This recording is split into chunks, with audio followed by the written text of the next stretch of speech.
আসসালামু আলাইকুম ওয়া রাহমাতুল্লাহি ওয়া বারাকাতুহু।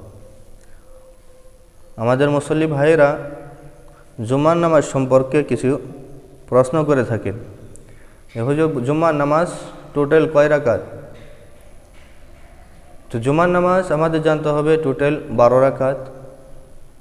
কবলাল জুমা ইয়ানি ফরজ নামাজ, জুমার দিন যেটা আমরা ফরজ নামাজ পড়ি জামাতের সাথে, সেই নামাজের পূর্বে 4 রাকাত সুন্নতে মুআক্কাদা, জামাতের সাথে যেটা পড়ি ওটা ফরজ 2 রাকাত, 6 রাকাত হলো।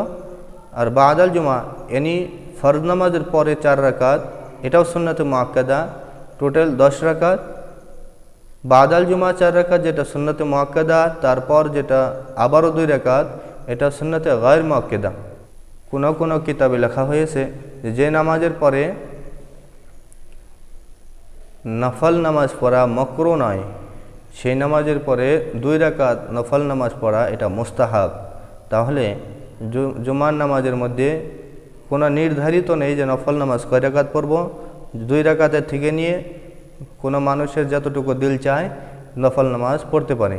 2 রাকাত, 4 রাকাত, 8 রাকাত, যে কয় রাকাত পড়তে পারে। এর মধ্যে কোনো হাদিসে থেকে নির্ধারিত নেই। হ্যাঁ, এই 12 রাকাত ইমদাদুল ফতোয়া নামী কিতাবে 678 নম্বর পৃষ্ঠায়, আর ফতোয়ায়ে রাহিমিয়া 6 নম্বর খণ্ড 111 নম্বর পৃষ্ঠায় এই একই কথা বলেছেন।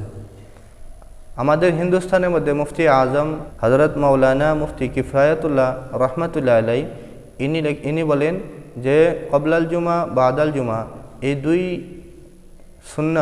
সুন্নতে মুআক্কাদা। আশা করি আমরা বুঝতে পেরেছি। আসসালামু আলাইকুম ওয়া রাহমাতুল্লাহি ওয়া বারাকাতুহু।